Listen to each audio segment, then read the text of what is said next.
Hallelujah.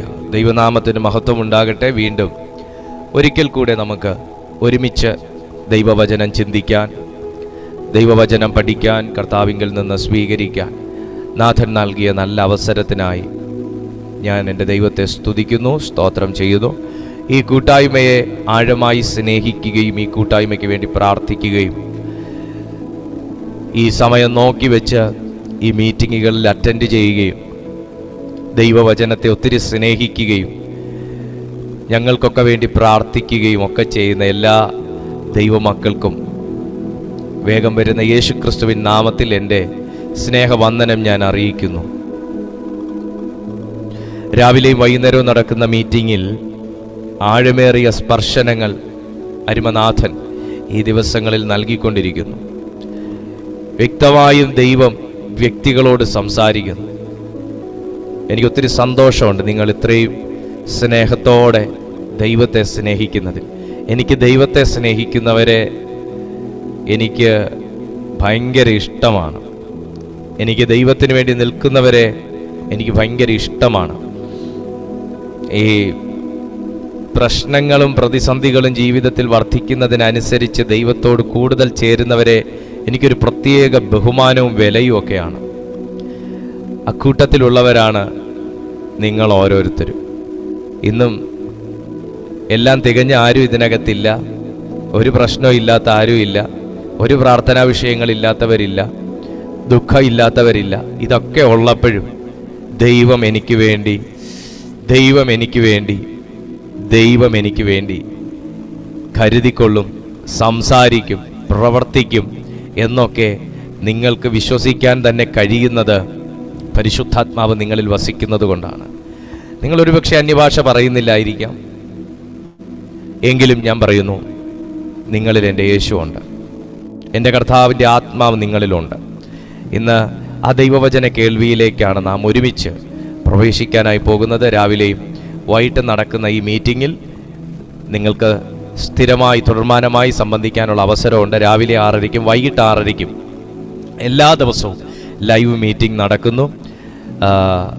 നിങ്ങളിൽ ചിലരെങ്കിലും ഇന്ന് ആദ്യമായിട്ടായിരിക്കും ഈ മീറ്റിംഗ് അറ്റൻഡ് ചെയ്യുന്നത്. അത് നിങ്ങളുടെ അറിവിലേക്കായിട്ടാണ് ഞാൻ പറഞ്ഞത്. എല്ലാ ദിവസവും രാവിലെ 6:30-ക്കും വൈകിട്ട് 6:30-ക്കും 2 നേരവും ലൈവ് സർവീസ് ചെയ്യാൻ കർത്താവിൻ്റെ ആത്മാവ് കൃപ ചെയ്യുന്നു. ഈ മീറ്റിങ്ങിൽ നിങ്ങൾക്ക് പങ്കാളികളാകാൻ, നോട്ടിഫിക്കേഷൻസ് ലഭിക്കാൻ ഈ ചാനൽ സബ്സ്ക്രൈബ് ചെയ്തിട്ടില്ലെങ്കിൽ നിങ്ങൾ സബ്സ്ക്രൈബ് ചെയ്യുക. ആ ബെൽ ബട്ടണും കൂടെ അമർത്തിയാൽ നിങ്ങൾക്ക് ഞാൻ അങ്ങോട്ടേക്ക് ലിങ്ക് ഇട്ട് തരുന്നതിന് മുന്നേ നിങ്ങൾക്ക് ലിങ്ക് കിട്ടും. ഒപ്പം എല്ലാ വീഡിയോസും നിങ്ങൾ ലൈക്കും കൂടെ ചെയ്താൽ കൂടുതൽ ആൾക്കാരിലേക്ക് ഈ വീഡിയോ പോയിക്കൊള്ളും. കാരണം എനിക്ക് ദൈവവചനം ഒത്തിരി എസ്റ്റാബ്ലിഷ് ചെയ്യുന്നത് വളരെ ഇഷ്ടമുള്ള കൂട്ടത്തിലാണ്. അതുകൊണ്ട് നിങ്ങളുടെ വിലയേറിയ സഹകരണവും ലൈക്കും ഒക്കെ ഉണ്ടെങ്കിൽ മാത്രമേ വീഡിയോ ഇങ്ങനെ അങ്ങ് രാജ്യങ്ങളിലേക്ക്, പട്ടണങ്ങളിലേക്ക്, ഗ്രാമങ്ങളിലേക്ക്, എവിടെയൊക്കെ ഇൻ്റർനെറ്റ് സൗകര്യം ഉണ്ടോ അവിടെയൊക്കെ എത്തിച്ചേരത്തുള്ളൂ. കർത്താവ് നിങ്ങളെ സഹായിക്കട്ടെ. ഇന്ന് രാത്രിയിൽ എത്ര പേർക്ക് തിരിച്ചറിയാൻ കഴിയുന്നുണ്ട് തുടക്കത്തിലേ വെളിപ്പെട്ട് നിൽക്കുന്ന വലിയ ദൈവസാന്നിധ്യം? എസ്പെഷ്യലി ഇന്നലത്തെ മീറ്റിംഗ് ഒരു ഭയങ്കര ദൈവസാന്നിധ്യമുള്ള മീറ്റിംഗ് ആയിരുന്നു. ഭയങ്കരമായി എൻ്റെ വ്യക്തിപരമായ ജീവിതത്തിൽ ഞാൻ ദൈവസാന്നിധ്യം കൂടുതലായിട്ട് അനുഭവിച്ച ഒരു മീറ്റിംഗ് ആയിരുന്നു ഇന്നലെ. ആഴമേറിയ ദൈവകൃപ അതിനകത്തുണ്ടായിരുന്നു, ശക്തി അതിനകത്തുണ്ടായിരുന്നു. അതൊക്കെ നിങ്ങളിൽ പലരും അനുഭവിച്ചു എന്ന് ഞാൻ വിശ്വസിക്കുന്നു. നിങ്ങളിൽ പലരും എന്നെ വിളിച്ച് വാട്സാപ്പിലൊക്കെ നിങ്ങൾക്ക് അനുഭവപ്പെടുന്ന ദൈവവചനത്തിൽ നിന്ന് നിങ്ങൾക്ക് അനുഭവപ്പെടുന്ന അനുഭവങ്ങൾ നിങ്ങൾ പങ്കുവെക്കുന്നതിലൊക്കെ എനിക്ക് ഒത്തിരി സന്തോഷമുണ്ട്.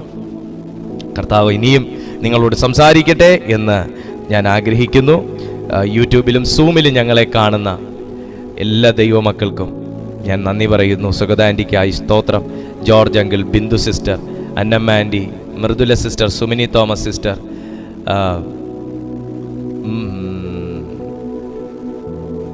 ഷേർലി ചേച്ചി, മേനക ആൻറ്റി, എല്ലാവരെയും ഓർത്ത് ഞാൻ എൻ്റെ കർത്താവിനെ സ്തുതിക്കുന്നു. യൂട്യൂബിൽ ഞങ്ങളെ കാണുന്ന എല്ലാവർക്കും, റോജിഷ, ഷീജ, ആൻലറ്റ്, ജാസ്മിൻ, എല്ലാവരെയും ഓർത്തും, സജിത, എല്ലാവരെയും ഓർത്ത് ഞാൻ കർത്താവിനെ സ്തുതിക്കുന്ന. പേര് പറയാനാണെങ്കിൽ ഒരുപാടുണ്ട്.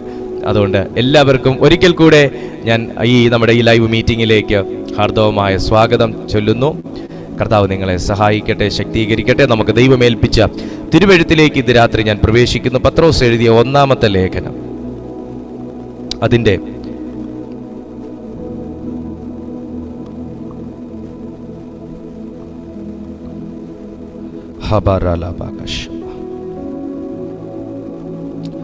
7-ാമത്തെ വാക്യവും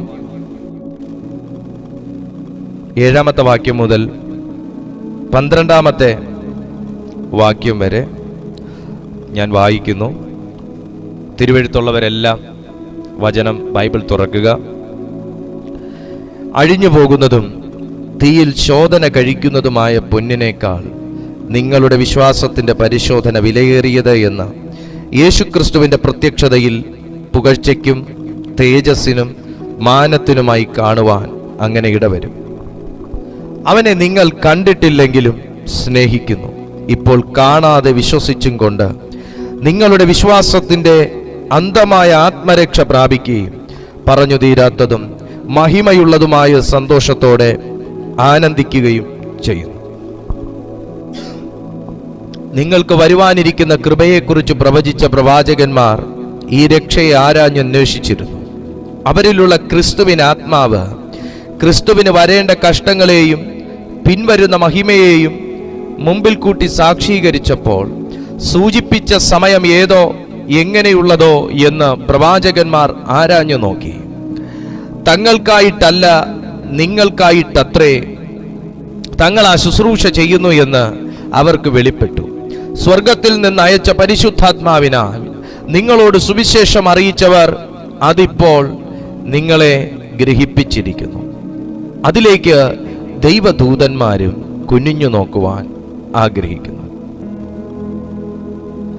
അനുഗ്രഹീതനായ പത്രോസ്ലീഹ സഭയ്ക്ക് വേണ്ടി, യഹൂദന്മാർക്ക് വേണ്ടി, ആഗോള സഭയ്ക്ക് വേണ്ടി ഈ ലേഖനം എഴുതിയപ്പോൾ ഇതിനകത്ത് ഒത്തിരിയും കാര്യങ്ങൾ മർമ്മരൂപത്തിനകത്ത് പരിശുദ്ധാത്മാവ് രേഖപ്പെടുത്താനായിട്ട് തീരുമാനിച്ചു. തിരുവെഴുത്തുകൾ വായിക്കുമ്പോൾ എല്ലാവർക്കും എല്ലാ കാര്യങ്ങളും വെളിച്ചത്തിലേക്ക് വരുന്നില്ല. ദൈവം പലപ്പോഴും പല കാര്യങ്ങളും ദൈവം മറച്ചുവെച്ച് സംസാരിക്കാറുണ്ട്. മനഃപൂർവമായി ദൈവം പല കാര്യങ്ങളും മറച്ചുവെച്ച് സംസാരിക്കാറുണ്ട്. മറച്ചുവെച്ചെന്ന് പറയുമ്പോൾ മർമ്മരൂപത്തിൽ ദൈവം പല കാര്യങ്ങളും മനുഷ്യനോട് സംസാരിക്കാറുണ്ട്. മനസ്സിലാകാത്ത രീതിയിൽ എന്ന് പറഞ്ഞാൽ ഇപ്പോൾ വെളിപ്പെടുത്തേണ്ടാത്തതായ രീതിയിൽ ദൈവം ചില കാര്യങ്ങൾ സംസാരിക്കാറുണ്ട്. ഒരു ഹിന്റും തരാതെ ദൈവം ചില കാര്യങ്ങൾ നമ്മളോട് പറയാറുണ്ട്. എന്ന് വെച്ചാൽ ഈ അപൂർണമായി മാത്രം ചില കാര്യങ്ങൾ ദൈവം നമ്മെ അറിയിക്കാറ്. വ്യത്യസ്തമായ രീതിയിൽ ബൈബിൾ പഠിച്ചാൽ ദൈവം സംസാരിക്കുന്നത് നമുക്ക് മനസ്സിലാക്കാനായിട്ട് കഴിയും. ചില കാര്യം കർത്താവ് ഭാഗികമായി പറയും. അതാണ് ഞാൻ ഇന്നലെ എടുത്തത്. ഇന്ന് രാവിലത്തെ നമ്മുടെ മോർണിംഗ് മെസ്സേജ് അതായിരുന്നു. ഇരമ്യാവിനോട് ശുശ്രൂഷയെക്കുറിച്ച് പറഞ്ഞു. ശുശ്രൂഷയ്ക്കകത്ത് താൻ അനുഭവിക്കേണ്ട കാര്യങ്ങളെക്കുറിച്ച് കർത്താവ് പറഞ്ഞില്ല. അപ്പൊ അത് മറച്ചു വെച്ച് സംസാരിച്ചു. അപൂർണമായിട്ട് ദൈവം സംസാരിച്ചു. ശേഷം കാര്യങ്ങളെ ദൈവം വെളിപ്പെടുത്തി. ലേഖനങ്ങൾ പഠിക്കുമ്പോൾ മർമ്മരൂപത്തിൽ ദൈവം സംസാരിക്കുന്നു. ഞാൻ ഇതിനകത്തു നിന്നെല്ലാം മനസ്സിലാക്കുന്ന ഒരു വലിയ ആത്മീയ സത്യം ഞാൻ താങ്കളോട് പറയാൻ ആഗ്രഹിക്കുകയാണ്. ഞാൻ എന്നോട് തന്നെ പലപ്പോഴും ഈ കാര്യങ്ങൾ പറയാറുണ്ട്. അതായത് തിരുവെഴുത്ത് പൂർണ്ണതയുള്ള ഒരു ഗ്രന്ഥമാണ്. നിസ്സംശയം നമുക്ക് പറയാൻ പറ്റും. ദൈവം പലപ്പോഴും പൂർണ്ണമായിട്ട് എന്നോട് സംസാരിക്കുന്നില്ല. പൂർണ്ണമായ നിലയിൽ എന്നോട് സംസാരിക്കുന്നില്ല. പൂർണ്ണമായ നിലയിൽ താങ്കളോട് സംസാരിക്കുന്നില്ല. പൂർണ്ണമായ നിലയിൽ ആരോടും സംസാരിക്കുന്നില്ല. ദൈവത്തിൻ്റെ പൂർണ്ണതയിലേക്ക്, ദൈവത്തിൻ്റെ പൂർണ്ണ സമയത്തിലേക്ക്, അതായത് മനുഷ്യന്റെ ഒരു ദിവസം, ദൈവത്തിൻ്റെ 1000 ദിവസം മനുഷ്യന്റെ ഒരു ദിവസമാണ്. ഒന്നുകൂടെ, ദൈവത്തിൻ്റെ 1000 ദിവസം മനുഷ്യന്റെ ഒരു ദിവസമാണ്. അപ്പോ ദൈവത്തിന്റെ പൂർണ്ണതയിലേക്കും ദൈവത്തിന്റെ സമയത്തിലേക്കും ഒരു വ്യക്തി കേറാത്തടുത്തോളം കാലം ദൈവത്തിന് പല കാര്യവും മനുഷ്യനോട് ഭാഗികമായി മാത്രമേ അറിയിക്കാൻ പറ്റാറുള്ളൂ. ഭാഗികമായി മാത്രമേ ദൈവത്തിന് പറയാൻ പറ്റാറുള്ളൂ. അതിന്റെ പിന്നിൽ ദൈവത്തിന് തന്നെ വ്യക്തമായ കാരണങ്ങളുണ്ട്. അത് മനുഷ്യന്റെ കുറ്റം കൊണ്ടല്ല.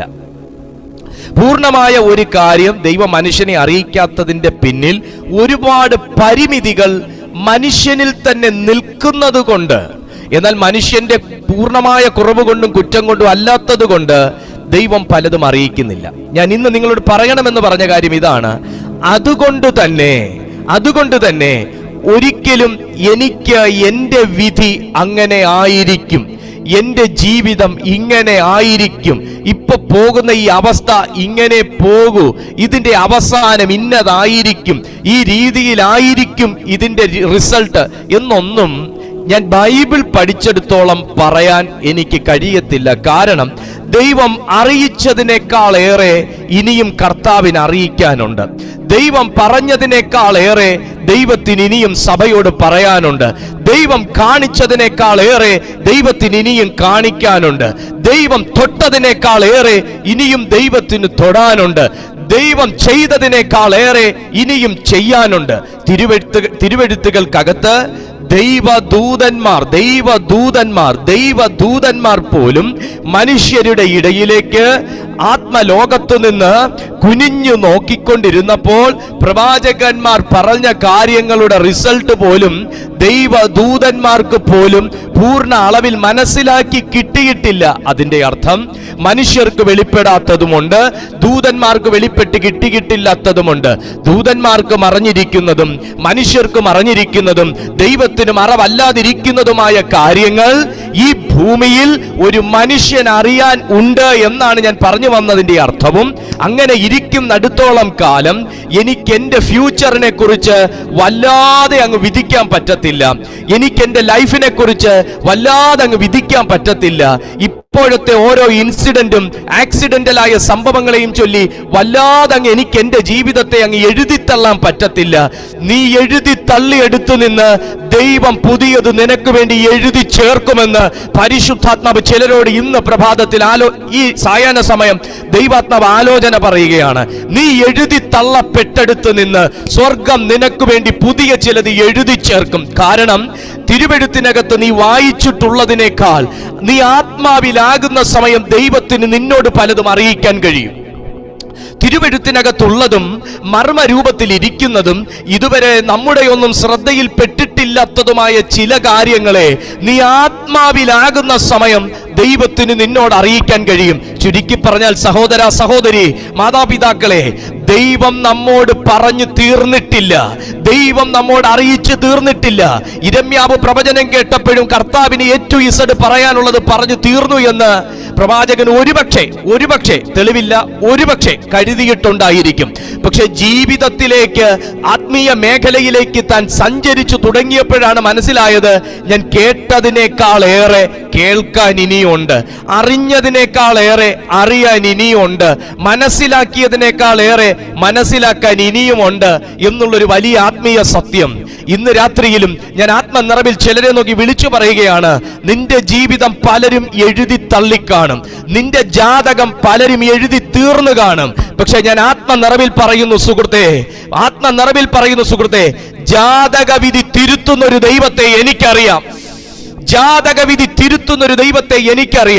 ജാതകത്തിൽ ഇല്ലാത്ത പല കാര്യങ്ങളും ദൈവത്തിൽ വിശ്വസിക്കുന്നവന്റെ ജീവിതത്തിൽ ചെയ്യുന്ന ഒരു ദൈവത്തെ എനിക്കറിയാം. ഇന്ന് രാത്രിയിൽ നീ കണ്ടതല്ല, നീ കാണാൻ കിടക്കുന്നതേ ഉള്ളൂ. അത് തകർച്ചയല്ല, എന്റെ ദൈവത്തിന്റെ പ്രവൃത്തിയാണ്.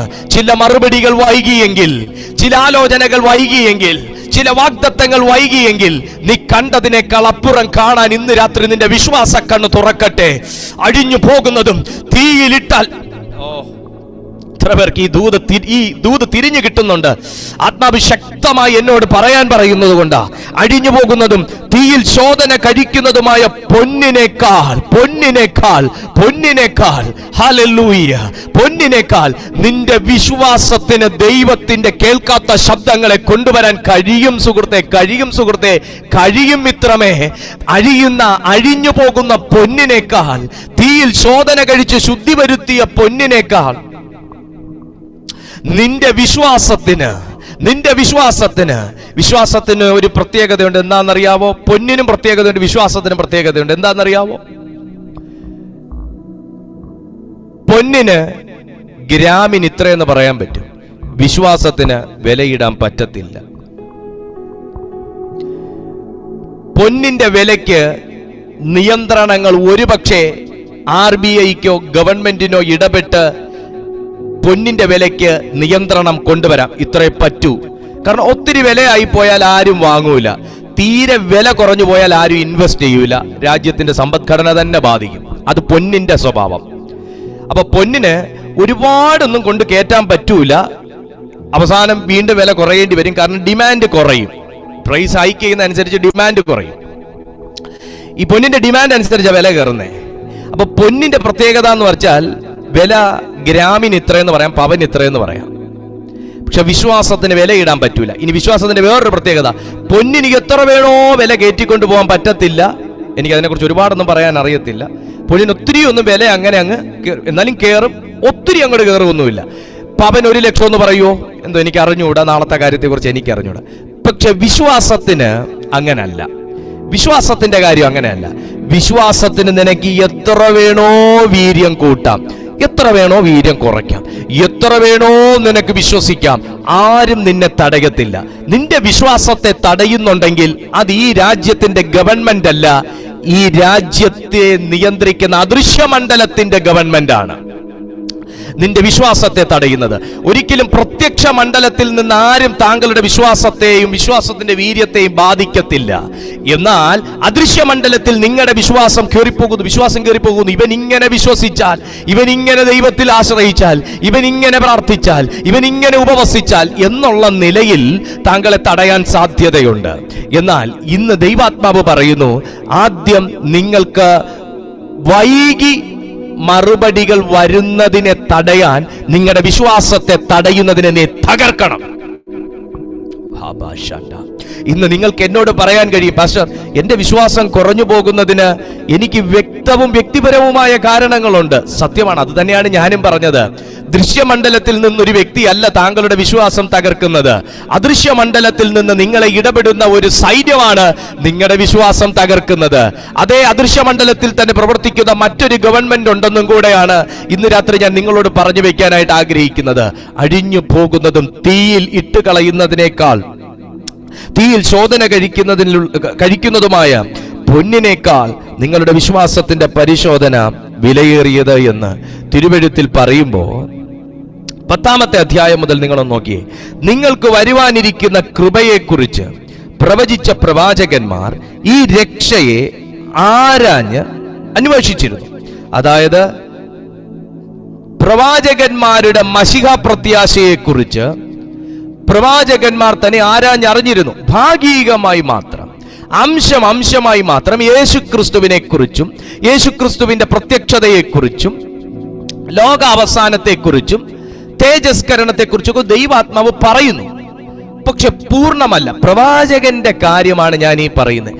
പ്രവാചകന്മാർക്ക് പോലും വെളിപ്പെട്ട് കിട്ടിയിട്ടില്ലാത്ത മർമ്മങ്ങൾ, രഹസ്യങ്ങൾ, മറഞ്ഞിരുന്നതായ കാര്യങ്ങൾ തിരുവെഴുത്തിൽ രേഖപ്പെടുത്തിയിരിക്കുമ്പോൾ പ്രവാചകന്മാർക്ക് കിട്ടിയ പ്രവചനങ്ങൾ പോലും പൂർണ്ണമല്ലാതിരിക്കുമ്പോൾ, മാന്യ സുഹൃത്തേ, പ്രവാചകൻ നിങ്ങളോട് പറഞ്ഞ, നിങ്ങളെ ഭയപ്പെടുത്തുന്ന ഒരു പ്രവചനമുണ്ടെങ്കിൽ, നിങ്ങളുടെ ഉള്ളിൽ അടിക്കടിയായി ഉയർന്നു വരുന്ന ഭയവും നിരാശയും നിങ്ങളെ ഭരിക്കുന്നു എങ്കിൽ, ഞാൻ ഇന്ന് രാത്രിയിൽ സന്തോഷത്തോടും ആത്മനിറവോടും വിശ്വാസത്തോടും കൂടെ പറയുന്ന ഒരു വലിയ സത്യം കൂടെ മാന്യ സുഹൃത്ത് പരിഗണിക്കണം.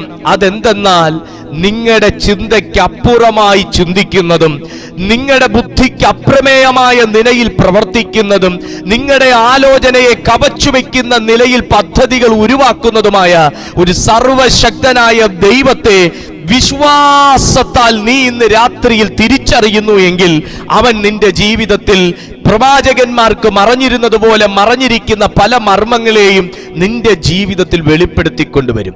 ദൈവം മറഞ്ഞിരുന്നെടുത്തുന്ന ഒരു കാര്യം വെളിപ്പെടുത്താൻ തുടങ്ങിയാൽ നിന്റെ ലൈഫിൽ മറഞ്ഞിരിക്കുന്നതായ സകല നന്മകൾ ഉൾപ്പെടെ വെളിപ്പെട്ടു വരും. ദൈവം ഒരു മറ പൊട്ടിക്കാൻ തീരുമാനിച്ചാൽ അതൊരു മട പൊട്ടിച്ചതുപോലെ. ദൈവം ഒരു മറ പൊട്ടിക്കാൻ തീരുമാനിച്ചാൽ അതൊരു മട പൊട്ടിയതുപോലെ. ഹല്ലേലൂയ. അത് പൊട്ടിയില്ലേ, പൊട്ടത്തില്ല. പക്ഷെ ദൈവം ഒരു വഴി തുറന്നാൽ അതൊരു വലിയ തുറവി തന്നെ. ദൈവം ഒരു വഴി തുറന്നാൽ അതൊരു വലിയ തുറവി തന്നെ. കർത്താവ് തുറന്ന സ്ഥലങ്ങളെല്ലാം നിങ്ങൾ നോക്കിക്കോണം. ദൈവം തിരുവെഴുത്തിൽ തുറന്ന സ്ഥലങ്ങൾ മനുഷ്യരിലൂടെയും തുറന്നു, ദൂതന്മാരിലൂടെയും തുറന്നു, ദൈവവും തുറന്നു. ദൈവം തുറന്ന യോർദാൻ ലിമിറ്റേഷൻ ഉണ്ടായിരുന്നു. പകുതി ദൂരം നനഞ്ഞ കര, അതിനുശേഷം പിന്നൊരു വെള്ളത്തിന്റെ മേൽ ചവിട്ടി കയറുക, അത് കഴിഞ്ഞ് വീണ്ടും ഒരു കുത്തിറക്കം, അത് കഴിഞ്ഞ് വീണ്ടും കുറച്ചു നേരം നല്ല സ്മൂത്ത് ആയിട്ട് പോകുന്നു, വീണ്ടും ഒരിടത്ത് വെള്ളം ഇങ്ങനെ തളം കെട്ടിക്കിടക്കുന്നു, അവിടെ വലിഞ്ഞു പിടിച്ച് കയറി അപ്പുറത്ത്. അങ്ങനെ ആയിരുന്നു. ദൈവം ഒരു റൂട്ട് തുറന്നപ്പോൾ സുതാര്യമായിരുന്നു. മനുഷ്യനിൽ ആശ്രയിച്ച് റൂട്ട് തുറക്കാൻ പോകുമ്പോഴാണ് പലപ്പോഴും അല്പദൂരം സ്മൂത്ത് ആയിരിക്കും, പിന്നെ അവിടെ ഒരു വേലിയേറ്റമായിരിക്കും, അവിടെ ഒരു വേലി കെട്ടലായിരിക്കും, അവിടെ പിന്നൊരു മതിലും മറയും, പിന്നെ ഒരു പർവ്വതമൊക്കെ ആയിരിക്കും കാണുന്നത്. പക്ഷെ ദൈവം നിനക്ക് വേണ്ടി ഒരു റൂട്ട് തുറന്നാൽ, ദൈവം താങ്കൾക്ക് വേണ്ടി ഒരു വഴി തുറന്നാൽ അത് സുതാര്യമായിരിക്കും. പത്രോസിനെ കാരാഗൃഹത്തിൽ നിന്ന് ഇറക്കി. 4 വാതിലുണ്ടായിരുന്നു. പട്ടണത്തിന്റെ പുറത്തുള്ള പട്ടണത്തിലേക്കുള്ള വലിയ കവാടവും ഉണ്ടായിരുന്നു. കർത്താവ് ആ റൂട്ട് തുറന്ന്, കർത്താവ് ആ ഡോറ് തുറന്നത്. 3 ഗ്രില്ല്, 3 ജയിലറകൾ, 3 കവാടം കഴിഞ്ഞിട്ട് അയ്യോ ഇതിന്റെ താക്കോലെടുക്കാൻ മറന്നുപോയി എന്ന് വാതിൽ തുറന്ന് ആരെങ്കിലും പറഞ്ഞായിരുന്നോ? ഇല്ല. ദൂതന്റെ പുറകെ പുള്ളി പോയാൽ മാത്രം മതിയായിരുന്നു. അറിയാതെ റൂട്ടുകൾ, ഡോറുകൾ ഓപ്പണായി പോയി. ഞാൻ ചുരുക്കി പറഞ്ഞാൽ അദ്ദേഹത്തെ റോഡ് ക്രോസ് ചെയ്ത് കൊണ്ടാക്കിയിട്ട് ദൂതൻ മറയുന്നത്. മാന്യ സുഹൃത്തേ, ദൈവത്തിൽ നിന്ന് താങ്കൾ ഒരു ശബ്ദം കേട്ട് ഇന്ന് പല വഴികൾ അടഞ്ഞ വ്യക്തികളായിട്ടും, ഇന്ന് പല വേദനകൾ ചുമക്കുന്ന വ്യക്തികളായിട്ടും, ഇന്ന് പല ആക്ഷേപങ്ങൾ കേൾക്കുന്ന വ്യക്തിയായിട്ടും, ഇന്ന് പല നീറ്റലുകളിൽ നിൽക്കുന്ന വ്യക്തികളായിട്ടൊക്കെ താങ്കൾ നിൽക്കുന്നുണ്ടായിരിക്കാം. പക്ഷെ ഞാനൊരു കാര്യം പറയട്ടെ, തിരുവെഴുത്ത് കേട്ടിട്ടുള്ള എല്ലാ പ്രവാചകന്മാരും ഒന്നുകിൽ ഒരു യുദ്ധം, അല്ലെങ്കിൽ ഒരു കാരാഗ്രഹം, അല്ലെങ്കിൽ ഒരു ആമം, അല്ലെങ്കിൽ ഒരു ന്യായവിധി, ഇതിനകത്തൂടെ എല്ലാം കടന്നുപോയിട്ടുണ്ട്. ഈ പ്രവാചകന്മാർക്കൊന്നും തന്നെ പൂർണ്ണമായ അളവിൽ ഒന്നും തന്നെ വെളിപ്പെടുത്തി കിട്ടിയിട്ടില്ല. ഡോറ് തുറന്നപ്പോഴാണ് ഡോറ് തുറന്നു എന്ന് പോലും അവരറിയുന്നേ. അതിന് തൊട്ടു മുന്നേ അവരുടെ പ്രവൃത്തി എന്താന്ന് ചോദിച്ചാൽ അവർ പ്രാർത്ഥിച്ചുകൊണ്ടിരുന്നു. ഒന്നുകിൽ പ്രാർത്ഥിച്ചിട്ട് കിടന്നുറങ്ങി, അല്ലെങ്കിൽ പ്രാർത്ഥിച്ചുകൊണ്ടിരുന്നു. ദാനിയേലിനെ നോക്കിയാലും ഗുഹയ്ക്കകത്ത് പ്രാർത്ഥിച്ചുകൊണ്ടിരുന്നു. സിംഹം പ്രാർത്ഥനയ്ക്ക് സാക്ഷ്യം വഹിച്ചു. ആമേൻ. മോനെ, നിന്റെ അറയ്ക്കകത്ത് നീ കാരാഗ്രഹത്തിൽ എന്നതുപോലെ ആയിരിക്കും ഇന്ന് രാത്രി കിടക്കുന്നേ. മർമ്മം നിന്റെ അറയ്ക്കകത്ത് കാരാഗ്രഹത്തിൽ എന്ന പോലെ കിടക്കുന്നേ. 4 ദിവസമായി തീറ്റ കൊടുത്തിട്ട് കിടക്കുന്ന സിംഹം നിന്നെ നോക്കിക്കൊണ്ട് വെറുതെ ഇരിക്കുവോ? എന്തേലും ഒന്ന് കിട്ടിക്കഴിഞ്ഞാൽ ഇപ്പൊ സാപ്പിടാന്ന് പറഞ്ഞിരിക്കുന്ന സിംഹം വെറുതെ ഇരിക്കുവോ? പക്ഷെ ആരാധിച്ചുകൊണ്ട്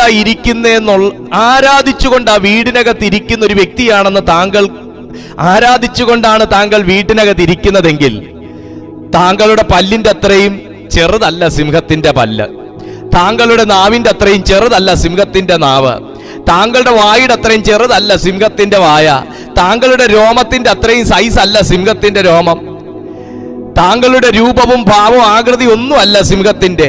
പക്ഷേ ആരാധിക്കുന്നവന്റെ മുമ്പിൽ കാഴ്ചക്കാരനെ പോലെ വലിയ ദംഷ്ട്രകളുള്ള, വലിയ നഖങ്ങളുള്ള, വലിയ സ്വഭാവമുള്ള, വല്ലാത്ത ആക്രമണകാരിയായ സിംഹം ഒരു കാഴ്ചക്കാരനെ പോലെ ആരാധിക്കുന്നവന്റെ മുമ്പിൽ ഇരിക്കുമെടോ. തിരുവെഴുത്ത് അങ്ങനെ സാക്ഷ്യം പറയുന്നുണ്ടെങ്കിൽ, തിരുവെഴുത്ത് അതെനിക്ക് കാഴ്ച കാണിച്ചു തരുന്നുണ്ടെങ്കിൽ എന്റെ മറുപടി വൈകിയായിരിക്കും വന്നത്. എന്നെ ഗുഹയ്ക്കകത്ത് ഇടുന്നതിന് മുന്നേ എനിക്ക് മറുപടി വന്നില്ല. ഗുഹയ്ക്കകത്ത് ഞാൻ വീണപ്പോഴും മറുപടി വന്നില്ല. പക്ഷെ ഗുഹയ്ക്കകത്ത് ഞാൻ പ്രാർത്ഥിക്കാൻ തയ്യാറായപ്പോഴാ എന്റെ മറുപടി വന്നതെന്നുണ്ടെങ്കിൽ മറുപടി വരുന്നതുവരെ സിംഹം കാഴ്ചക്കാരനെ പോലെ ഇരിക്കും. സിംഹം കാഴ്ചക്കാരനെ പോലെ ഇരിക്കും. ഇന്ന് നിന്റെ വീടിനകത്ത് നീ ആരാധിക്കുന്നതൊന്ന് കാണണമെന്നും, നീ സ്തുതിക്കുന്നതൊന്ന് കാണണമെന്നും, നീ ഉയർച്ച പ്രാപിക്കുന്നതൊന്ന് കാണണമെന്നും, നിന്റെ മക്കൾ അനുഗ്രഹിക്കപ്പെടുന്നതൊക്കെ ഒന്ന് കാണണമെന്നൊക്കെ പറഞ്ഞ് ചില സിംഹതുല്യമായത് നിന്റെ വീട്ടുമുറ്റത്തോ അല്ലെങ്കിൽ അല്പം മാറിയോ അല്ലെങ്കിൽ വീടിനകത്തോ നിങ്ങൾ കിടക്കുന്ന ഗുഹയ്ക്കകത്തോ ഇരിപ്പുണ്ടായിരിക്കാം. പക്ഷേ ആരാധനയും പ്രാർത്ഥനയും ദൈവത്തിലുള്ള വിശ്വാസവും കൈമുതലായി പിടിച്ചിരിക്കുന്ന താങ്കളുടെ മുമ്പിൽ അവന്റെ പല്ലവിടെ ഇരിക്കുമ്പോ തന്നെ, അവന്റെ നഖം അവിടെ ഇരിക്കുമ്പോ തന്നെ, അവന്റെ ഉദ്ദേശം അവന്റെ ഉള്ളത്തിൽ ഇരിക്കുമ്പോ തന്നെ കാഴ്ചക്കാരനെ പോലെ ഇരുത്തുന്ന ഒരു ദൈവം. പരാതി പറഞ്ഞോ? എന്താ മറുപടി വൈകിയേ? എന്താ വിടുതൽ വൈകിയേ? ദാനിയേൽ പരാതി പറഞ്ഞോ? ഇല്ല. നീ ഗുഹയ്ക്കകത്ത് വീണാലും ചിലപ്പോ മറുപടി വരത്തില്ല, പക്ഷെ ഗുഹയ്ക്കകത്ത് നീ തുടരുമ്പോ മറുപടി വരും. നിന്നെ തൊടാൻ ദൈവം അനുവദിക്കത്തില്ല കുഞ്ഞെ. നീ കിടക്കുന്ന ഇരുട്ട് നിന്നെ മൂടാൻ അനുവദിക്കത്തില്ല കുഞ്ഞെ. ഹല്ലേലൂയ. മറുപടി വെളിപ്പെടണമെങ്കിൽ ഗുഹയ്ക്കകത്ത് വീഴുന്നതിന് മുന്നേ വെളിപ്പെടണ്ടേ? പക്ഷെ തിരുവെഴുത്ത് മറ്റൊരു റൂട്ട് കാണിച്ചു തരിക. എന്താണെന്നറിയാവോ? ഗുഹയ്ക്കകത്ത് ചില സമയം കിടക്കുമ്പോഴും എന്റെ ദൈവത്തിന് മറുപടി വെളിപ്പെടുത്താൻ കഴിയും. അയ്യോ, ഗുഹയ്ക്കകത്ത് വീണുപോയി, കുറച്ചുകൂടെ നേരത്തായിരുന്നെങ്കിൽ എനിക്ക് റെസ്ക്യൂ ചെയ്യായിരുന്നു. ഗുഹയ്ക്കകത്ത് തുടരുമ്പോഴും, ഉത്തരം കിട്ടാത്ത ഗുഹയ്ക്കകത്ത് നീ തുടരുമ്പോഴും, വെളിച്ചം ഇതുവരെ കയ്യിൽ കിട്ടിയിട്ടില്ലാത്ത ഗുഹയ്ക്കകത്ത് നീ തുടരുമ്പോഴും, ഭയപ്പെടുത്തുന്ന ഗുഹയ്ക്കകത്ത് നീ ഇപ്പോൾ തുടരുമ്പോഴും നിന്റെ സമയം വൈകിയിട്ടില്ല. നിനക്കുള്ള മറുപടി വരത്തില്ലെന്ന് തമ്പുരാൻ പറഞ്ഞിട്ടുമില്ല. അതിനകത്തും പ്രാർത്ഥിക്കുന്ന ഒരു ശീലമുള്ളവരോട് കർത്താവ് പറയുന്നു, ചിലർ നിന്നെ തകർക്കാൻ, കടിച്ചു കീറാൻ, ഇല്ലാതാക്കാൻ, നിന്നെ വലിച്ചു കീറി നശിപ്പിക്കാൻ, നിന്നെ തേജോവധം ചെയ്യാൻ, നിന്നെ നിർമൂലമാക്കാൻ കച്ചകെട്ടി ഇരിക്കുന്നവൻ കുത്തിയിരുന്ന് നിന്നെ നോക്കിക്കൊണ്ടിരിക്കുമ്പോഴും അതിന്റെ നടുവിൽ നിന്ന് ഒരു പോറൽ പോലും പറ്റാതെ നിന്നെ ഗുഹയ്ക്ക് പുറത്തു കൊണ്ടുവന്ന് പ്രകാശം കാണിക്കുന്ന, നിന്നെ രാജ്യത്തിന്റെ പുറത്ത് കൊണ്ടുപോയി പ്രകാശം കാണിക്കുന്ന, നിന്നെ കെട്ടഴിച്ച് പട്ടണത്തിലേക്ക് കൊണ്ടുപോയി പ്രകാശം കാണിക്കുന്ന, നിന്നെ അന്ധതയ്ക്കകത്തു നിന്ന് പുറത്തേക്ക് കൊണ്ടുവന്ന് പ്രകാശം കാണിക്കുന്ന, നിന്റെ മുടന്തിന്റെ അനുഭവത്തിൽ നിന്ന് നിന്നെ പുറത്തു കൊണ്ടുവന്ന് നിന്നെ നടക്കുമാറാക്കുന്ന, നിന്റെ കൂനിനെ സൗഖ്യമാക്കി നിന്നെ നിവർത്തി നിർത്തുമാറാക്കുന്ന ഒരു സർവശക്തനായ ദൈവത്തിന്റെ മറുപടി അല്പം വൈകിയാലും നിന്റെ മുമ്പിൽ വരുമെന്ന് പരിശുദ്ധാത്മാവ് ഇന്ന് രാത്രിയിൽ ആരോടൊക്കെയോ ആലോചന പറയുകയാണ്. ഹല്ലേലൂയ. ഇവിടെ ദൂതന്മാർ പോലും കുനിഞ്ഞു നോക്കിക്കൊണ്ടിരിക്കുക. എന്താ ഇതിന്റെ പൂർണ്ണത? ഇന്ന് നിങ്ങളിൽ പലരും ഇത് തന്നെയല്ലേ ചെയ്തുകൊണ്ടിരിക്കുന്നത്? എന്താ ഇതിന്റെ അവസാനം? എന്താ ഇതിന്റെ അവസാനം? ദൂതന്മാർ പോലും കുനിഞ്ഞു നോക്കിക്കൊണ്ടിരിക്കുക. രക്ഷ, മശിഹ പ്രത്യാശയുള്ള പ്രവാചകന്മാർക്ക് പോലും പിടികിട്ടാത്ത ചില ആലോചനകൾ പരിശുദ്ധാത്മാവ് അവിടെ എഴുതി വെച്ചിരിക്കുക. ഒരു വീണ്ടെടുപ്പിനെ കുറിച്ചാണ് പിന്നെ പറയുന്നത്. അവരിലുള്ള ക്രിസ്തുവിന് ആത്മാവ് ക്രിസ്തുവിന് വരേണ്ട കഷ്ടങ്ങളെയും പിൻവരുന്ന മഹിമ. ആ വാക്ക് നിങ്ങൾ ശ്രദ്ധിക്കണം. ക്രിസ്തുവിന് വരുന്ന കഷ്ടങ്ങളെ കുറിച്ച് പ്രവാചകന്മാർ ഭാഗികമായും അല്ല, ഏറെക്കുറയും ഒക്കെ അറിഞ്ഞിരുന്നു. പക്ഷേ പിൻവരുന്ന മഹിമയെക്കുറിച്ച് അവർക്ക് അത്ര പിടികിട്ടിയില്ല.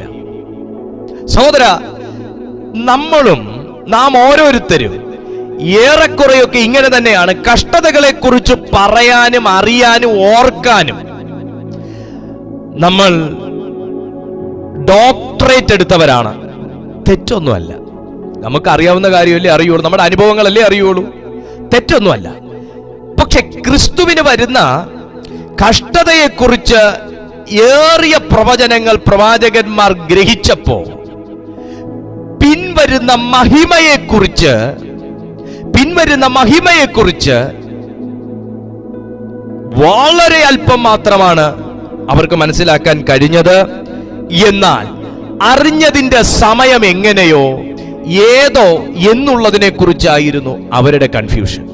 ഇന്ന് രാത്രിയിലും പ്രവചനങ്ങൾ കേൾക്കുന്നു, ദൂത് കേൾക്കുന്നു, ദർശനം കാണുന്നു, സ്വപ്നം കാണുന്നു, കാഴ്ച കാണുന്നു. പക്ഷെ എങ്ങനെയോ, ഏത് വിധത്തിലോ, എപ്പോഴോ, ഏത് രീതിയിലോ എന്നൊക്കെയുള്ള സംശയങ്ങൾ മാന്യ സുഹൃത്തുക്കൾക്കുണ്ടാകാനുള്ള സാധ്യതയുണ്ട്. പ്രവാചകന്മാർക്കും ഉണ്ടായിരുന്നു. എന്നാൽ ഒരു കാര്യം ഞാൻ താങ്കളോട് പറയട്ടെ. ഒരു കഷ്ടത്തിനകത്തുകൂടെ കടന്നു പോകുന്ന ഒരു വ്യക്തിയാണ് താങ്കളെങ്കിൽ, ഒരു ശോധനയുടെ അനുഭവത്തിലൂടെ കടന്നു പോകുന്ന ഒരു വ്യക്തിയാണ് താങ്കളെങ്കിൽ, ക്രിസ്തുവിന് കഷ്ടം വന്നിട്ട് തീരുന്ന ഒന്നല്ല സുവിശേഷം. ക്രിസ്തുവിന്റെ കഷ്ടാനുഭവങ്ങളിൽ കൂടി വെളിപ്പെടുത്തുന്ന മഹിമയുടേതാണ് സുവിശേഷം. ഒരു കഷ്ടതയുടെയും ഒരു തീച്ചൂളയുടെയും ഒരു ക്രൂശിന്റെയും ഒരു കല്ലറയുടെയും അനുഭവത്തിലൂടെ യേശു കടന്നു പോകേണ്ടി വന്നതിൻ്റെ അനന്തരഫലമാണ് ഇന്ന് രാത്രിയിലും നാം ഓരോരുത്തരും ആത്മനിറവിൽ ആരാധിക്കാൻ വേണ്ടി നമുക്ക് ഗിഫ്റ്റഡായി കിട്ടിയ പരിശുദ്ധാത്മാവ്. ഞാൻ പറഞ്ഞത് ഒറ്റ ഒരു മഹിമയെക്കുറിച്ച്, ഒരേ ഒരു മഹിമയുടെ കാര്യം മാത്രമേ പറഞ്ഞിട്ടുള്ളൂ, പരിശുദ്ധാത്മാവ്. ശേഷമുള്ള തിരുവെഴുത്തിൽ പറയുന്ന മഹിമകളും വെളിപ്പാടുകളിൽ കിടക്കുന്ന മഹിമകളും കുറിച്ച് പറയാൻ എനിക്ക് സമയം പോരാ. എന്തായാലും ഞാൻ ഒരു കാര്യം പറയുന്നു, താങ്കളെ കഷ്ടനഷ്ടങ്ങൾക്കകത്ത് കണ്ടിന്യൂ ചെയ്യിച്ചുകൊണ്ട് ഈ ഭൂമിയിലെ ജീവിതം അവസാനിപ്പിക്കാനല്ല എൻ്റെ ദൈവം വിളിച്ചിറക്കിയത്. ഹല്ലേലൂയ. അവരിലുള്ള ക്രിസ്തുവിൻ ആത്മാവ് ക്രിസ്തുവിന് വരേണ്ട കഷ്ടങ്ങളെയും പിൻവരുന്ന മഹിമയെയും മുമ്പിൽ കൂട്ടി സാക്ഷീകരിച്ചപ്പോൾ സൂചിപ്പിച്ച സമയം ഏതോ എങ്ങനെയുള്ളതോ എന്ന് പ്രവാചകന്മാർ ആരാഞ്ഞു നോക്കി. നമുക്കെപ്പോഴും പ്രവചനങ്ങൾ കേൾക്കുമ്പോൾ അതെപ്പോ നടക്കും എന്നൊരു ചിന്തയുണ്ട്. ഒരാലോചന കേൾക്കുമ്പോൾ അത് നടക്കുമോ എന്നൊരു ചിന്തയുണ്ട്. അതുകൊണ്ട് തന്നെ പ്രവാചകന്മാർ ആരാഞ്ഞു നോക്കിയതിന് ശേഷം നമ്മൾ ഓരോരുത്തരുമാണ് ആ ഡ്യൂട്ടി ഇപ്പൊ ഏറ്റെടുത്തേക്ക്. നമ്മൾ ആരാഞ്ഞു നോക്കും, സത്യമല്ലേ? തെറ്റല്ല. ആരായണം, അന്വേഷിക്കണം, പ്രാർത്ഥിച്ചു നോക്കണം, എല്ലാം ചെയ്യണം. പക്ഷേ അവിടെയും മറഞ്ഞു കിടക്കുന്നതായി പലതും അവർ കണ്ടു.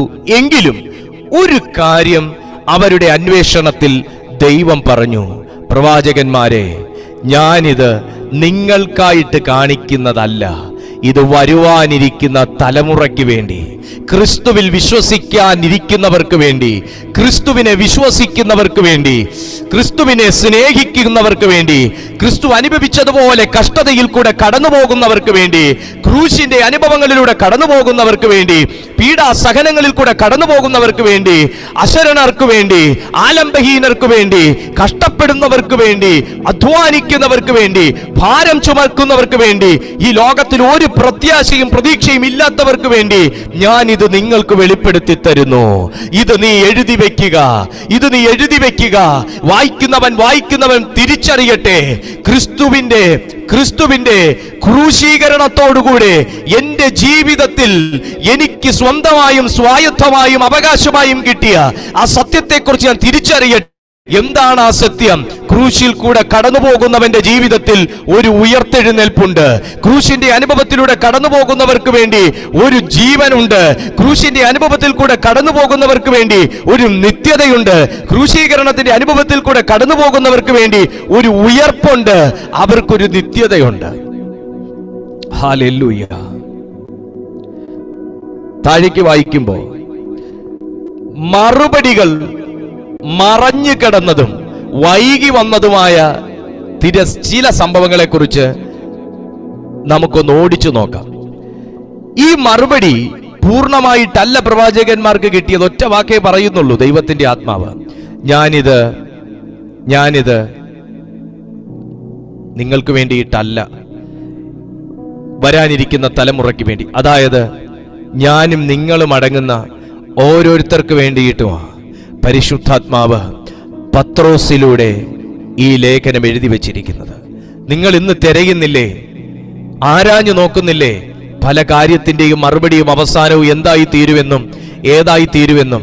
പക്ഷേ ഇന്ന് രാത്രി തിരിച്ചറിയുക, ദൈവത്തിന്റെ ആത്മാവ് ഇന്ന് നിന്റെ മറുപടി മറഞ്ഞിരിക്കുന്നതിനെ വെളിച്ചത്തിലേക്ക് കൊണ്ടുവരുന്ന ഒരു രാത്രിയാണ്. ക്രിസ്തുവിനെ കുറിച്ചുള്ള കാര്യം മറഞ്ഞിരുന്നതായിരുന്നു. പ്രവാചകന്മാരിലൂടെ അത് ഏറെക്കുറെ വെളിച്ചത്തിൽ കൊണ്ടുവന്നു.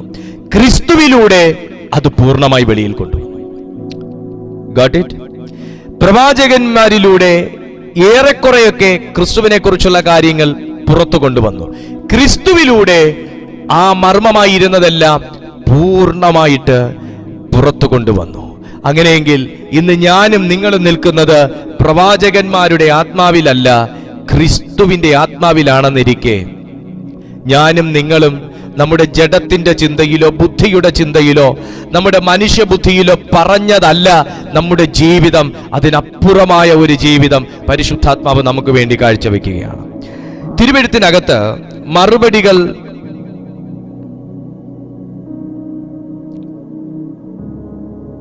മറുപടികൾ വൈകി വന്ന വ്യക്തികളിൽ ഒരു വ്യക്തിയാണ് അബ്രഹാം. നോക്കൂ, നമ്മുടെ അനുഗ്രഹങ്ങൾ താമസിക്കുന്നത് എന്തിനാണെന്ന് ചോദിച്ചാൽ, നമ്മുടെ അനുഗ്രഹങ്ങൾ, നമ്മുടെ മറുപടികൾ, നമ്മുടെ വിടുതലുകൾ, ഇതൊക്കെ താമസിക്കുന്നത് എന്തിനാണെന്ന് ചോദിച്ചാൽ പ്രധാനമായിട്ടും ഒത്തിരിയും കാര്യങ്ങളുണ്ട്. ഒന്ന്, നമ്മുടെ വിശ്വാസത്തിന്റെ പരിശോധന. രണ്ട്, അതിന്റെ അപകട സാധ്യത. ഈ മർമ്മമായിട്ട് തന്നെ കിടക്കുന്നതിന്റെ പിന്നിൽ അപകട സാധ്യതകൾ ഉള്ളത് കൊണ്ടാണ്. ചില കാര്യങ്ങൾ മനുഷ്യന്റെ മർമ്മം പൊളിഞ്ഞു കിട്ടിക്കഴിഞ്ഞാൽ മിക്കവാറും മനുഷ്യബുദ്ധിയിലാണ് ആ മർമ്മത്തെ തിരിച്ചറിയുന്നത്. ദൈവം അവനോട് ഡയറക്ട്ലി കാര്യങ്ങൾ ഹൈഡ് ചെയ്യാതെ ഡയറക്ട്ലി വെട്ടിത്തുറന്ന് പറഞ്ഞാൽ മനുഷ്യൻ ആദ്യം മനുഷ്യബുദ്ധിയിലേ ചിന്തിക്കുകയുള്ളൂ, അവന്റെ ബുദ്ധി കൊണ്ടേ മനുഷ്യൻ ചിന്തിക്കുകയുള്ളൂ. രണ്ടാമതും മൂന്നാമതും നാലാമതും ആയിരിക്കും അവൻ ആത്മാവിന്റെ അനുഭവങ്ങളിലേക്ക് കയറുന്നത്. അവൻ സഡൻലി തീരുമാനങ്ങൾ എടുക്കാനും ആ തീരുമാനത്തിലൂടെ അവൻ തകർച്ചയിലോട്ട് പോകാനുമുള്ള സാധ്യതയുണ്ട്. കാരണം ദാവീദിന്റെ മുമ്പിൽ യുദ്ധത്തിന് വേണ്ടി യുദ്ധസന്നദ്ധരായി ആയുധധാരികളായി സൈന്യം നിൽക്കുമ്പോൾ ദാവീദ് ബുദ്ധിയിലാണ് തീരുമാനമെടുത്തത് എന്നുണ്ടെങ്കിൽ ഒരിക്കലും ആ മനുഷ്യന് വിജയം കാണാനും കഴിയത്തില്ല, പിന്നെ ഒരു സങ്കീർത്തനം എഴുതാനും പറ്റത്തില്ല, ആള് കാണത്തില്ല. പക്ഷെ അവിടെയും ദാവീദ് അവസരോചിതമായി എടുക്കുന്ന ഒരു തീരുമാനമാണ്, എന്റെ ദൈവത്താൽ. ഇന്ന് രാത്രിയിൽ എത്ര പേർക്ക് പറയാൻ കഴിയും, എന്റെ ദൈവത്താൽ ഞാൻ ഈ പടക്കൂട്ടത്തിന് നേരെ പാഞ്ഞു ചെല്ലും, അവനാൽ ഞാൻ ഈ മതിൽ ചാടിക്കടക്കും. പ്രവാചകന്മാർ ഇത് കാണുന്ന സമയം ക്രിസ്തുവിന്റെ ആത്മാവ് അവരുടെ മേലുണ്ടെങ്കിലും അവർക്ക് പൂർണ്ണമായി ഇതിന്റെ ഒരു അനുഭവത്തിലേക്ക് വരാൻ കഴിഞ്ഞില്ല. എന്നാൽ ദാവീദ് ഇത് പറയുമ്പോഴും തനിക്ക് ക്രിസ്തു ദൈവത്തിൽ, എന്റെ ദൈവത്താൽ എന്ന് പറഞ്ഞ് ആശ്രയിക്കാൻ മാത്രമേ കഴിയുന്നുള്ളൂ. കഴിയുന്നത് ഒരു തെറ്റാണെന്നല്ല, ആശ്രയിക്കാൻ മാത്രമേ കഴിയുന്നുള്ളൂ. വിശ്വാസത്തിൽ പിന്നെ താൻ മൂവ് ചെയ്യാണ്. എന്നാൽ ഈ പുതുനിയമകാലത്ത് എനിക്കും താങ്കൾക്കും എന്റെ ദൈവത്താൽ എന്ന് പറയാൻ എനിക്ക് ക്രൂശിൽ കാണിച്ചു തന്ന, എനിക്ക് ക്രൂശിൽ വരച്ചു കാണിച്ചു തന്നിരിക്കുന്ന ഒരു ക്രിസ്തുയേശുവും ക്രിസ്തുയേശുവിന്റെ ആത്മാവും അവൻ നമുക്ക് വാഗ്ദത്തമായി തന്ന പരിശുദ്ധാത്മാവും ഉള്ളതുകൊണ്ട് ഏത് പടക്കൂട്ടത്തിന് നേരെയും അഭിഷേകത്തോടെ പാഞ്ഞു ചെല്ലാം, ഏത് വമ്പൻ മതിലും അഭിഷേകത്തോടെ ചാടിക്കടക്കാം, ഏത് പടക്കൂട്ടത്തിന് നേരെയും പാഞ്ഞു ചെല്ലാം, ഏത് വമ്പൻ മതിലുകളും ചാടിക്കടക്കാം. ഇന്ന് രാത്രിയിൽ ഒറ്റ കാര്യം മാത്രമേ വേണ്ടൂ, ക്രിസ്തുവിന്റെ ആത്മാവ് നിന്നിലുണ്ടെന്ന് ഉറപ്പുവരുത്തുക. ക്രിസ്തുവിന്റെ ആത്മാവ് നിന്നിലുണ്ടെന്ന് ഉറപ്പുവരുത്തുക. നിനക്ക് ഓവർകം ചെയ്യാൻ കഴിയാത്ത ഏതെങ്കിലും അഡിക്ഷൻസിന്റെ അകത്ത് നീ കിടക്കുകയാണെങ്കിൽ യേശുവിന്റെ ആത്മാവിലൂടെ നിനക്ക് ചാടിക്കടക്കാം. നിനക്ക് മറികടക്കാൻ കഴിയാത്ത വലിയ ഭാരവും വലിയ പർവ്വത സമാനവുമായ പ്രശ്നങ്ങൾ നിന്റെ മുമ്പിലുണ്ടെങ്കിൽ ഇന്ന് പുതുനിയമ കാലഘട്ടത്തിൽ ജീവിക്കുന്ന നമുക്ക് ഓരോരുത്തർക്കും യേശു ക്രിസ്തുവിന്റെ ആത്മാവിനാൽ ആ പർവ്വതത്തെ ചാടിക്കടക്കാം. പർവ്വതത്തെ ഒന്ന് തൊടുക പോലും ചെയ്യാതെ നമുക്ക് ചാടിക്കടക്കാം.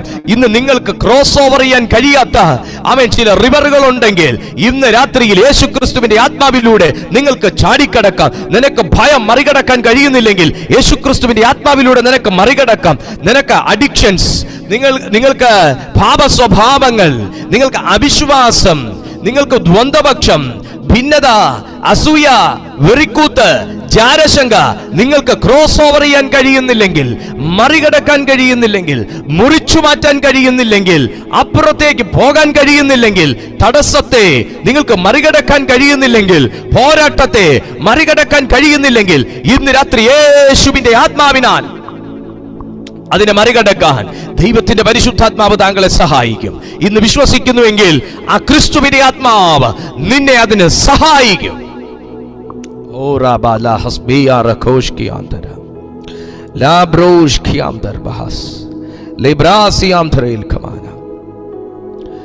നോക്കൂ, ഒരു മകന്റെ ജനനത്തിന് വേണ്ടിയാണ് ആദ്യമായിട്ട് ഒരു മറുപടി വൈകി വരുന്നത് നാം തിരുവെഴുത്തിൽ കാണുന്നത്. ഒരു മകന്റെ ജനനം. അബ്രഹാം എന്ന് പറയുന്ന വ്യക്തിക്ക് വാഗ്ദത്തം കേട്ട് ഏകദേശം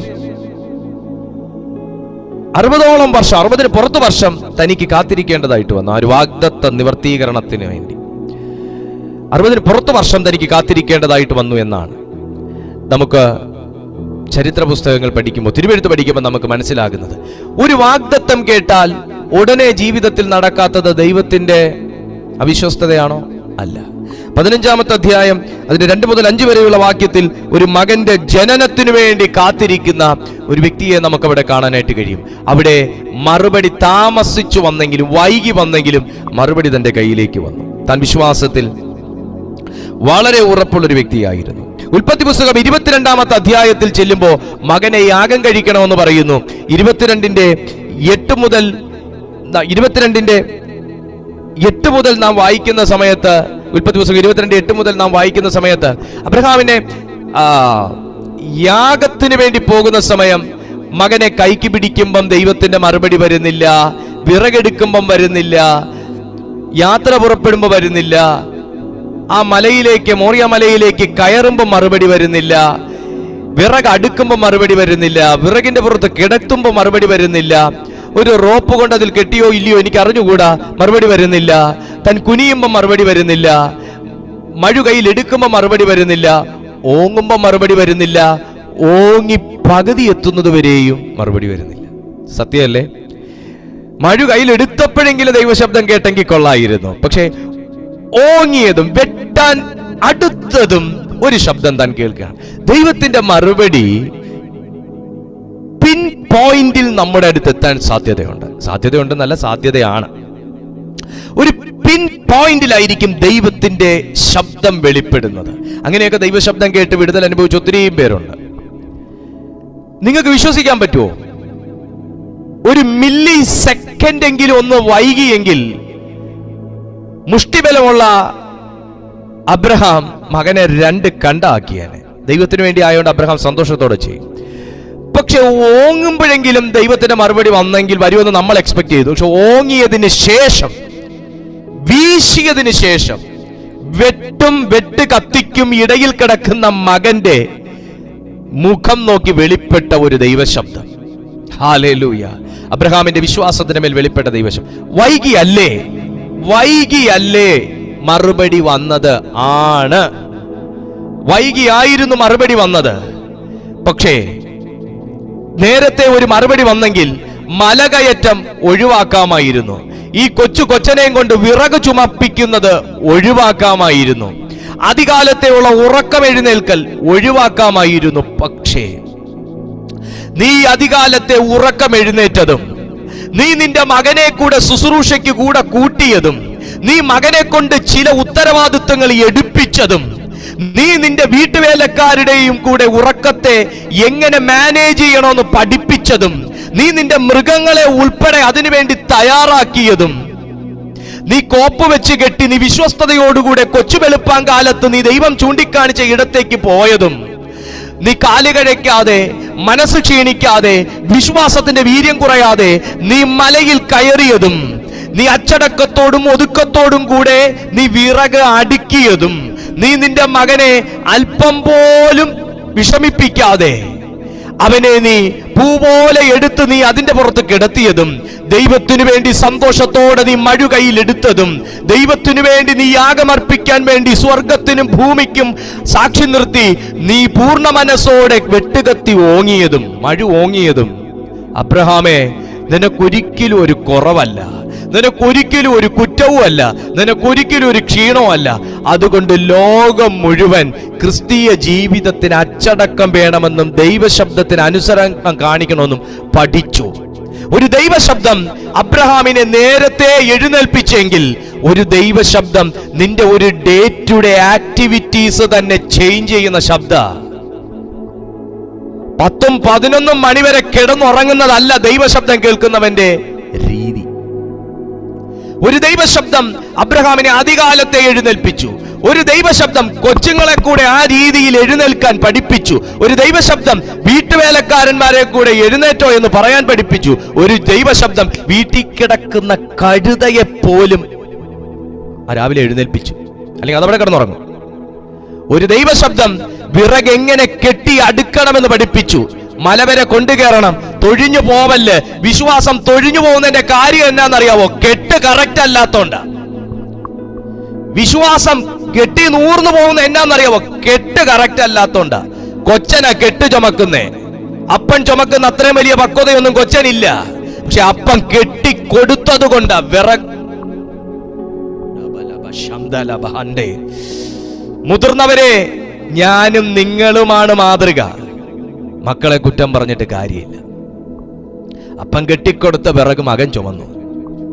അതുകൊണ്ട് അത് ഉതിർന്നു പോകാതെ, അല്ല മകനല്ല വീട്ടു വേലക്കാരൻ ചുമന്നു എന്ന് തന്നെ വെച്ചോ, അവിടുന്ന് മുതിർന്നു പോകല്ലെങ്കിൽ കെട്ട് കയ്യിൽ ഏൽപ്പിച്ചവന് മാത്രമാണ് അതിന്റെ ഉത്തരവാദിത്വം. Hallelujah, praise to Jesus. ഇനി ഈ മല ഇത്രയും വലിഞ്ഞു കയറിയപ്പോഴും ഒരു വിറക് പോലും താഴെ വീണുവെന്ന് തിരുവെഴുത്ത് രേഖപ്പെടുത്തിയിട്ടില്ല. അത് കെട്ട് സ്ട്രോങ് ആയതുകൊണ്ടാണ്. അഴിഞ്ഞു പോകുന്നതും തീയിൽ ശോധന കഴിച്ചതുമായ പൊന്നിനേക്കാൾ നിന്റെ വിശ്വാസത്തിന്റെ കെട്ട് മുറുകണം. വിശ്വാസത്തിന്റെ കെട്ട് മുറുകണം. വിശ്വാസത്തിന്റെ കെട്ട് അയഞ്ഞു കിടക്കുന്നിടത്തോളം കാലം ലോകത്തിന് നിന്നെ എന്നെ കെട്ടാൻ പറ്റും.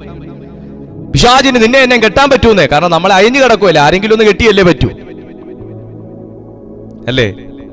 പക്ഷേ ഇന്ന് രാത്രിയിൽ ഈ ദൈവശബ്ദം പറയുന്നത് അബ്രഹാമും ഇസഹാക്കും യാക്കോബും വിറകും തീയും ദൈവശബ്ദമൊന്നും അല്ല. ഇതിനകത്ത് ദൈവാത്മാവ്, അതൊക്കെ നമ്മൾ ഒത്തിരി കേട്ടിട്ടുള്ളതാണ്. ഇതിനകത്ത് ദൈവാത്മാവ് പറയുന്നത് ശുശ്രൂഷയ്ക്ക് വേണ്ടി നീ കയ്യിലെടുത്ത വിറക്, അത് ശുശ്രൂഷയുടെ ഭാഗ. ശുശ്രൂഷയ്ക്ക് വേണ്ടി നീ കയ്യിലെടുത്ത മഴു, അത് ശുശ്രൂഷയുടെ ഭാഗ.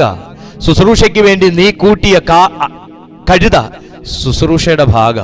ശുശ്രൂഷയ്ക്ക് വേണ്ടി നീ കൂട്ടിയെടുത്ത വേലക്കാർ, അത് ശുശ്രൂഷയുടെ ഭാഗ. ശുശ്രൂഷയ്ക്ക് വേണ്ടി ദൈവം കാണിച്ച മല, ശുശ്രൂഷയുടെ ഭാഗ.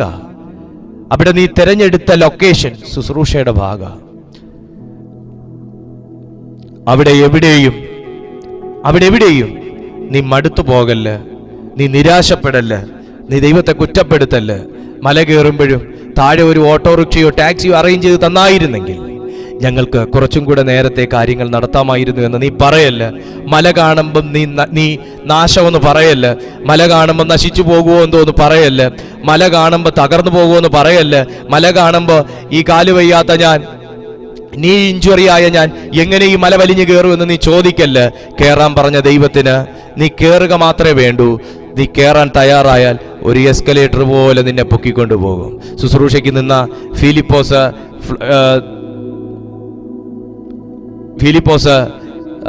ടിക്കറ്റ് കിട്ടിയില്ല, തൽക്കാലം ബുക്ക് ചെയ്തു, ഫ്ലൈറ്റ് നോക്കട്ടെ എന്നൊന്നും പറഞ്ഞില്ല. ശുശ്രൂഷയ്ക്ക് നിന്ന് കൊടുത്തതേ ഉള്ളൂ. ആത്മാവ് എടുത്തുകൊണ്ട് പോയതുപോലെ സഹോദരങ്ങളെ, വിശ്വാസത്തെക്കുറിച്ച് പറയാനാണെങ്കിൽ ഒത്തിരി ഉണ്ട്. തിരുവെഴുത്തുകൾ ഒത്തിരി കാര്യങ്ങൾ വിശ്വാസത്തെക്കുറിച്ച് പഠിപ്പിക്കുന്നുണ്ട്. അബ്രഹാമിന്റെ മറുപടി വൈകിയാണ് വന്നതെങ്കിലും ഇത്രയും ചിട്ട അബ്രഹാമിന്റെ ജീവിതത്തിലൂടെ നമുക്ക് ദൈവം വെളിപ്പെടുത്തി തരികയാണ്. നമുക്ക് വെളിപ്പെടുത്താനാണ്, എനിക്ക് വെളിപ്പെടുത്താനാണ്, നിങ്ങൾക്ക് വെളിപ്പെടുത്താനാണ് ആ കൊച്ചനെ യാഗം കഴിക്കാൻ ദൈവം പറഞ്ഞു. അല്ലാന്നുണ്ടെങ്കിൽ നമ്മൾ ഇത്രയും ഒരുക്കം ഒരു യാഗത്തിന് വേണമെന്ന് പഠിക്കുവോ? പഠിക്കുവോ? ഇത്രയും ഒരുക്കം യാഗത്തിന് വേണം, ഇത്രയും ഒരുക്കം ഒരു ശുശ്രൂഷയ്ക്ക് വേണം, ഇത്രയും ഒരുക്കം ഒരു ദൈവശബ്ദത്തിന് അനുസരണം കാണിക്കാൻ വേണം. പഠിക്കുവോ?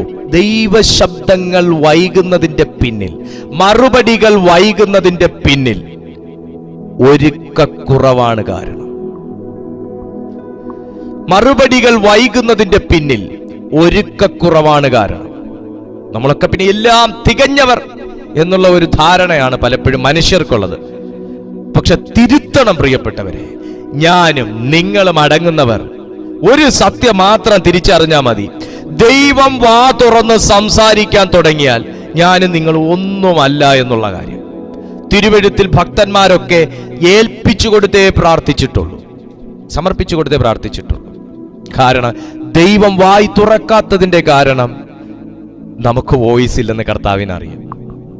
Price to Jesus. അതുകൊണ്ടാണ് പല കാര്യങ്ങളും ദൈവം ദൂതന്മാർ പോലും കുനിഞ്ഞു നോക്കിയിട്ട് വെളിപ്പെടുത്തിയില്ല. അതാ നമ്മൾ വായിച്ച വെളിപ്പെടുത്തിയില്ല.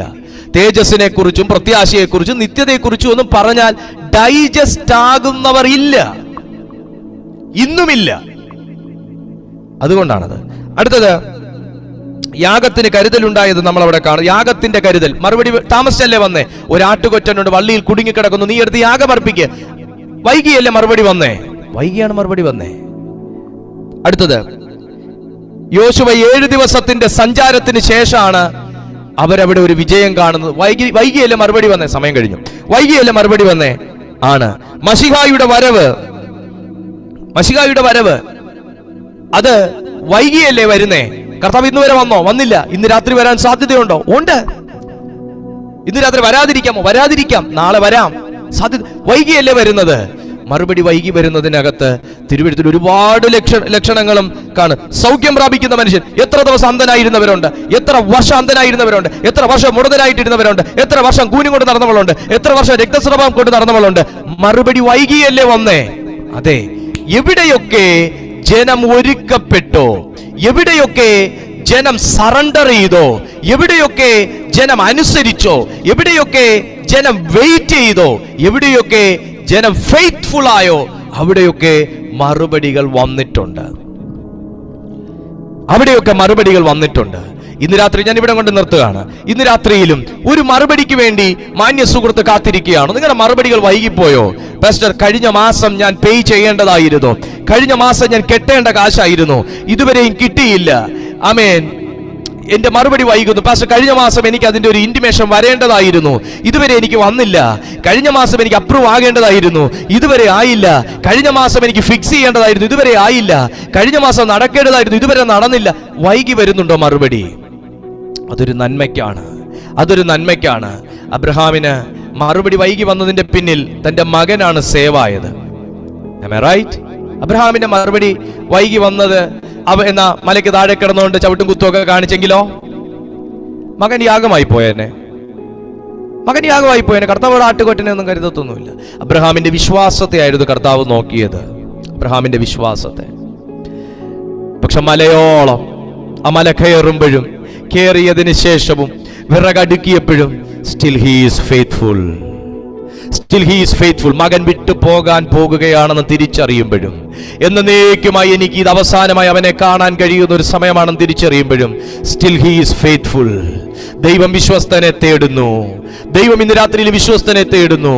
നിന്റെ മകനെ നശിപ്പിച്ചിട്ട് വേണ്ട എന്റെ ദൈവത്തിന് പ്രസാദിക്കാൻ. നിന്റെ മകന്റെ രക്തം കണ്ടിട്ട് വേണ്ട എന്റെ ദൈവത്തിന് പ്രസാദിക്കാൻ. ഹല്ലേലൂയ. നിന്റെ തകർച്ച കണ്ടിട്ട് വേണ്ട നിന്നെ ദൈവത്തോട് കൂടുതൽ അടുപ്പിക്കാൻ. നിനക്കുള്ളതെല്ലാം നഷ്ടപ്പെടുത്തിയിട്ട് വേണ്ട നിന്നെ ദൈവത്തിലോട്ട് വലിച്ചടുപ്പിക്കാൻ. നിന്റെ അസ്ഥി ഒടിച്ചിട്ട് വേണ്ട നിന്നെ ഒരു ദൈവവിശ്വാസിയാക്കി മാറ്റാൻ. അവൻ നിന്നെ സ്നേഹിക്കുന്നു, അവൻ നിനക്കായി കരുതുന്നു എന്ന സത്യാവസ്ഥ ബോധിപ്പിച്ച് നീ സ്നേഹിച്ചാ മതി. നിന്നെ ഒരു ആക്സിഡന്റിൽ പെടുത്തിയിട്ട് വേണ്ട അയ്യോ ദൈവം അടിച്ചൊടിച്ചെന്ന് പറഞ്ഞ് നിന്നെ ദൈവത്തെ വിശ്വസിപ്പിക്കാൻ. അങ്ങനെ വിശ്വാസികൾക്ക് പഞ്ഞമില്ലെന്നേ ദൈവത്തിന്. നിന്നെ മുഴുവനും തകർത്ത് തരിപ്പണാക്കിയിട്ട് വേണ്ട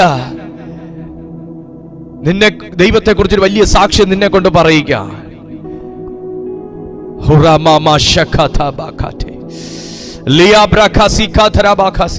നിന്റെ മറുപടി വൈകുന്നുണ്ടെങ്കിൽ മാന്യമിത്രമേ, അതൊരു വലിയ മഹിമയ്ക്കായിട്ടാ, അതൊരു വലിയ മഹിമയ്ക്കായിട്ടാ, അതൊരു വലിയ മഹിമയ്ക്കായിട്ടാ. നീ വിശ്വസിച്ചേ.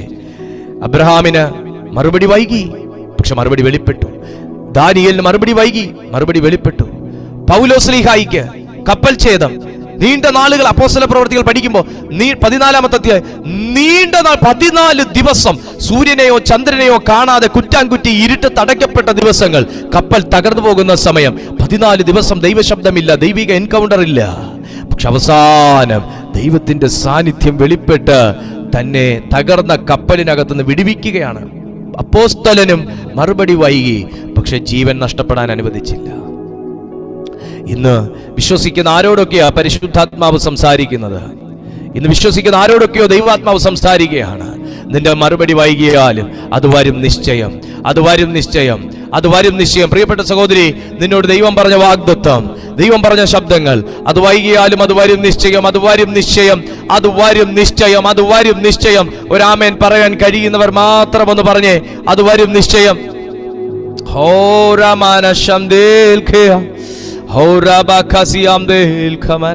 ഒന്ന് പ്രാർത്ഥിച്ച് എല്ലാ ദൈവമക്കളും ഒന്ന് ഈ രാത്രിയിൽ ദൈവത്തോടൊന്ന് പ്രാർത്ഥിച്ച്, എന്റെ മറുപടികൾ വൈകുന്നത് ഒരിക്കലും എന്റെ തകർച്ചയ്ക്കായിട്ടല്ല, അത് വൈകുന്നത് എന്റെ നന്മയ്ക്കായിട്ടാണ്. ഒന്ന് പറയാൻ കൃപ ലഭിക്കുന്ന എല്ലാവരും ഒന്ന് പറഞ്ഞേ, എന്റെ മറുപടികൾ വൈകുന്നത് അതെന്റെ തകർച്ചയ്ക്കായിട്ടല്ല, അതെന്റെ നന്മയ്ക്കായിട്ടാണ്. അതെന്റെ നന്മയ്ക്കായിട്ടാണ്, അതെന്റെ നന്മയ്ക്കായിട്ടാണ്. ആമേൻ, ആമേൻ, ആമേൻ പറയാൻ കഴിയുന്നവർ എന്റെ മറുപടി വൈകിയാലും അത് വരും നിശ്ചയം. എന്റെ മറുപടികൾ അത് തിരുവെഴുത്തിൽ എവിടെയും മറുപടി കിട്ടാതിരുന്നിട്ടില്ല. തിരുവെഴുത്തിൽ എവിടെയും മറുപടി കിട്ടാതിരുന്നിട്ടില്ല. തിരുവെഴുത്തിൽ എവിടെയും മറുപടി കിട്ടാതിരുന്നിട്ടില്ല. പ്രാർത്ഥിച്ച ഭക്തനും മറുപടി കിട്ടി, എത്തി നോക്കിയ ദൂതനും മറുപടി കിട്ടി, എത്തി നോക്കിയ ദൂതനും മറുപടി കിട്ടി, കാത്തിരുന്നവനും മറുപടി കിട്ടി, മുറിയടച്ചിരുന്ന പ്രാർത്ഥിച്ചവനും മറുപടി കിട്ടി. അങ്ങനെയെങ്കിൽ ഇന്ന് രാത്രിയിൽ മാന്യ സുഹൃത്തേ, നീ ചോദിച്ചതിലും നനച്ചതിലും അത്യന്തം പരമായി എന്റെ ദൈവം നിന്റെ ജീവിതത്തിൽ ചെയ്യും.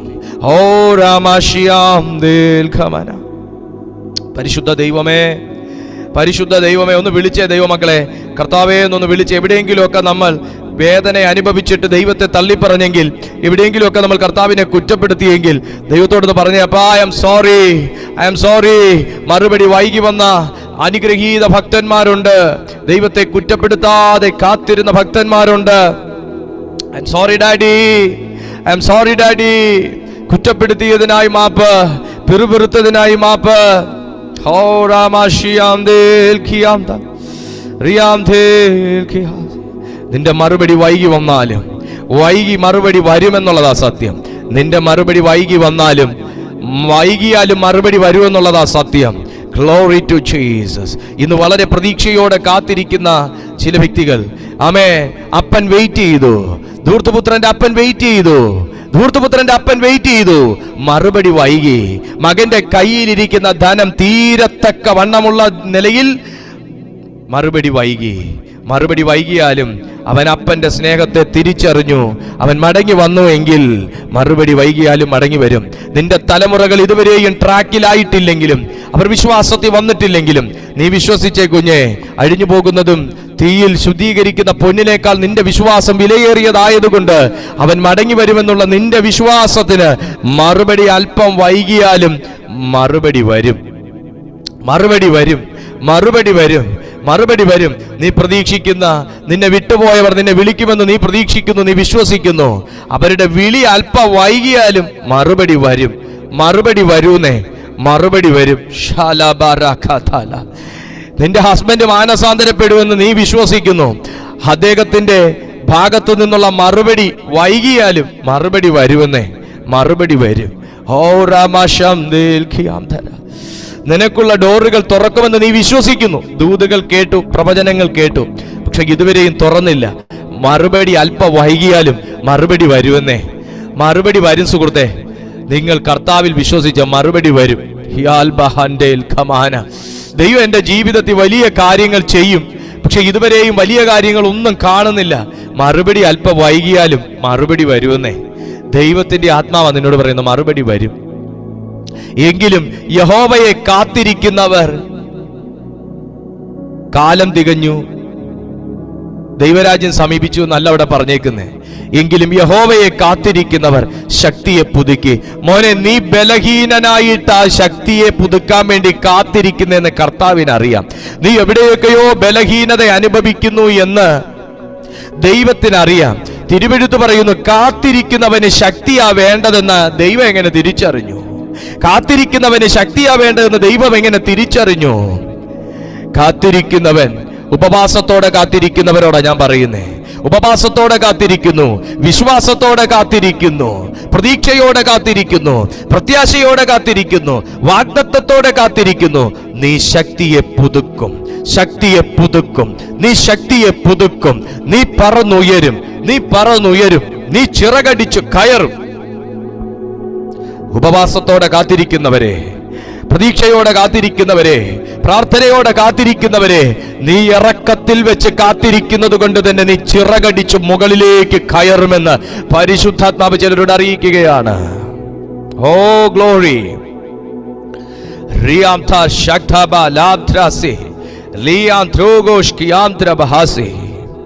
ദൈവകരങ്ങളിലേക്ക് ജനത്തെ ഞാൻ സമർപ്പിക്കുന്നു പിതാവേ. ഇത് രാത്രി വലിയ ദൈവപ്രവൃത്തികൾ ഇതിനകത്ത് നടക്കുന്നതിനായി സ്തോത്രം. ചില ദുരുപദേശങ്ങൾക്കകത്ത് പെട്ടുപോയ ചില വ്യക്തികളുടെ കുടുംബങ്ങൾ ഇതിനകത്തുണ്ട്. ദുരുപദേശങ്ങൾക്കകത്ത് പെട്ടുപോയ, അവിശ്വാസത്തിനകത്ത് വീണുപോയ, ചില വ്യക്തികൾ എന്നെ കേൾക്കും, വ്യക്തികളുടെ കുടുംബങ്ങൾ എന്നെ കേൾക്കുന്നുണ്ട്. അയാൾ സത്യം തിരിച്ചറിഞ്ഞ് മടങ്ങി വരും. വൈകിയാലും മടങ്ങി വരും, വൈകിയാലും മടങ്ങി വരും, വൈകിയാലും മടങ്ങി വരും.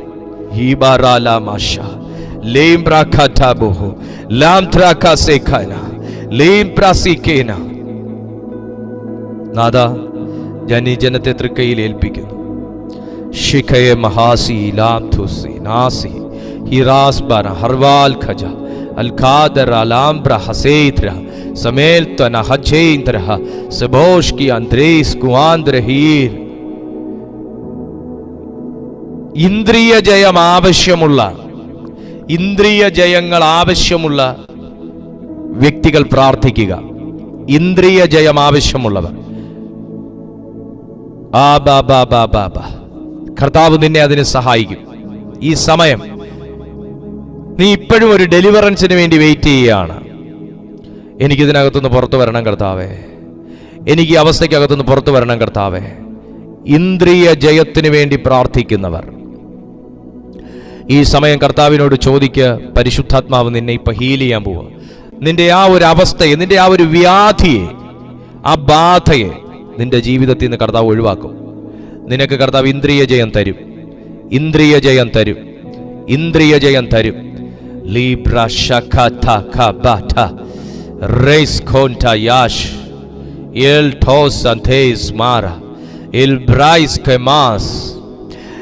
ഇത് പ്രാർത്ഥിക്കുന്ന വ്യക്തിയുടെ മേൽ ഒരു വലിയ കവചം വന്ന് പൊതിയുന്നത് ദൈവാത്മാവ് എന്നോട് പറയുന്നു.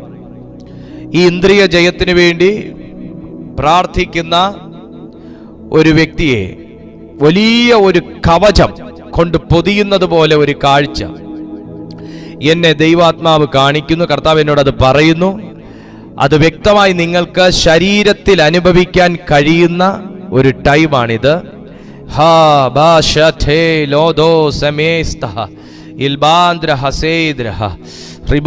ഒരു രോഗം പോലെ ആ സാധനം നിന്നെ പിടികൂടിയിരിക്കും. ഒരു രോഗം പോലെ. എത്ര ടെസ്റ്റ് ചെയ്തിട്ടും കാരണം വെളിപ്പെട്ടിട്ടില്ലാത്ത ഒരു രോഗം പോലെ ആ കാരണം നിന്നെ പിടികൂടിയിരിക്കുക, ആ ബാധ നിന്നെ പിടികൂടിയിരിക്കുക. നീ പ്രാർത്ഥിച്ചേ. ദൈവാത്മാവ് നിന്റെ മേൽ നിന്ന് അത് അഴിക്കാൻ ആഗ്രഹിക്കുന്നു.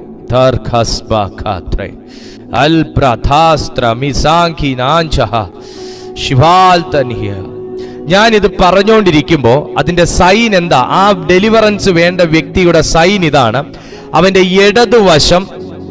അവന്റെ ഇടതുവശത്തെ തല, അതായത് അവന്റെ നെറ്റിയുടെ ഇടത് ചെവിയുടെ മുകളിൽ തലവേദനയായിട്ട് ഇപ്പോൾ അവൻ അത് ഫീൽ ചെയ്യുന്നുണ്ട്. അവന്റെ സൈൻ ഇതാണ്. ആ വ്യക്തിയിൽ ഡെലിവറൻസ് നടക്കുന്നു. അവനെ കർത്താവ് തൊടുന്നു. പിശാച് എന്നാൽ അനുവദിക്കില്ല എന്നുള്ളതിന്റെ തെളിവ് ഇതാണ്. അവനിപ്പോൾ ഇടതുവശം, അവന്റെ തലയുടെ ഇടതുവശത്തെ ആ വശത്തായിട്ടൊരു വേദന അവൻ അനുഭവിക്കുന്നുണ്ട്.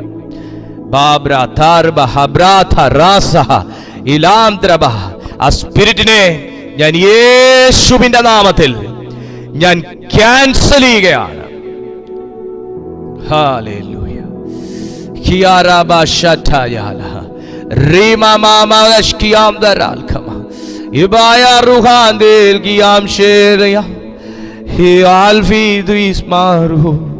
പരിശുദ്ധാത്മാവേ, ഈ ജനത്തെ അവിടുന്ന് ശുശ്രൂഷിക്കുന്നതിനായി സ്തോത്രം. ഞാൻ അങ്ങേക്ക് നന്ദി പറയുന്നു. ഞാൻ ഇവരെ ബ്ലസ് ചെയ്യുന്നു. ഇൻ ജീസസ് നെയിം ആമേൻ. ദൈവമക്കളെ, ഈ വീഡിയോയ്ക്ക് നിങ്ങൾ ഒരു ലൈക്ക് കൊടുക്കുന്നതോടൊപ്പം ഈ ചാനൽ സബ്സ്ക്രൈബ് ചെയ്തിട്ടില്ലെങ്കിൽ നിങ്ങൾ സബ്സ്ക്രൈബ് ചെയ്യുക. എല്ലാ ദിവസവും രാവിലെ 6:30-ക്കും വൈകുന്നേരം 6:30-ക്കും നമുക്ക് ലൈവായിട്ട് മീറ്റിംഗ് ഉണ്ട്. നിങ്ങളുടെ പ്രാർത്ഥനാ വിഷയങ്ങൾ ഈ കാണുന്ന നമ്പറിൽ വാട്സാപ്പ് മുഖേനയോ നോർമൽ കോൾസിലൂടെയോ നിങ്ങൾക്ക് എങ്ങനെ വേണമെങ്കിലും നിങ്ങളുടെ പ്രാർത്ഥനാ വിഷയങ്ങൾ, നിങ്ങളുടെ സാക്ഷ്യങ്ങൾ ഞങ്ങളെ അറിയിക്കാം. ഒപ്പം നിങ്ങളിത് ഈ വീഡിയോ മറ്റുള്ളവർക്കും കൂടെ ഷെയർ ചെയ്യുകയും അവരെ കൂടെ ഈ കർത്താവിൻ്റെ കൂട്ടായ്മയിലേക്ക് കൂട്ടിക്കൊണ്ടുവരിക. പരിശുദ്ധാത്മാവ് അധ്യക്ഷനായിരിക്കുന്ന ഈ കൂട്ടായ്മയിൽ ഓരോ ദിവസവും പുതിയ പുതിയ അംഗങ്ങൾ വന്നു ചേരുന്നതിൽ ഞാൻ അതിയായി സന്തോഷിക്കുന്നു. ഞാൻ എൻ്റെ ദൈവത്തെ സ്തുതിക്കുന്നു. നിങ്ങൾക്ക് കർത്താവ് എല്ലാ നന്മകളും നൽകട്ടെ. കർത്താവ് നിങ്ങൾ അനുഗ്രഹിക്കട്ടെ. നാളെ രാവിലത്തെ മോർണിംഗ് മീറ്റിംഗ് കറക്റ്റ് 6:30 മണിക്ക് തന്നെ, അങ്ങോട്ടും ഇങ്ങോട്ടും വ്യത്യാസമില്ല, കൃത്യം 6:30 മണിക്ക് തന്നെ അതിൻ്റെ മെസ്സേജ് സ്റ്റാർട്ട് ചെയ്യും. നിങ്ങളെല്ലാവരും ജോയിൻ ചെയ്യുക. മറ്റുള്ളവരെ കൂടെ ഞങ്ങളുടെ ആ മോർണിംഗ് മെസ്സേജ് നിങ്ങൾ അയച്ചു കൊടുക്കുകയും അവരെ കൂടെ നിങ്ങൾ ഓർമ്മിപ്പിക്കുകയും ചെയ്യുക. ഈ മീറ്റിംഗ് 6:30 മണിക്ക് നമുക്കുണ്ട് എന്ന് നിങ്ങൾ അറിയിക്കുക. അവരെ കൂടെയൊക്കെ നിങ്ങൾ കർത്താവിൻ്റെ രാജ്യത്തിലേക്ക് നേടണമേ എന്നും കൂടെ ഞാൻ ഓർമ്മിപ്പിക്കുന്നു. ദൈവം നിങ്ങളെ അനുഗ്രഹിക്കട്ടെ. കർത്താവ് നിങ്ങളെ ശക്തീകരിക്കട്ടെ, സഹായിക്കട്ടെ. ദൈവം നിങ്ങളെ ബലപ്പെടുത്തട്ടെ എന്ന് ഞാൻ ആശംസിക്കുന്നു.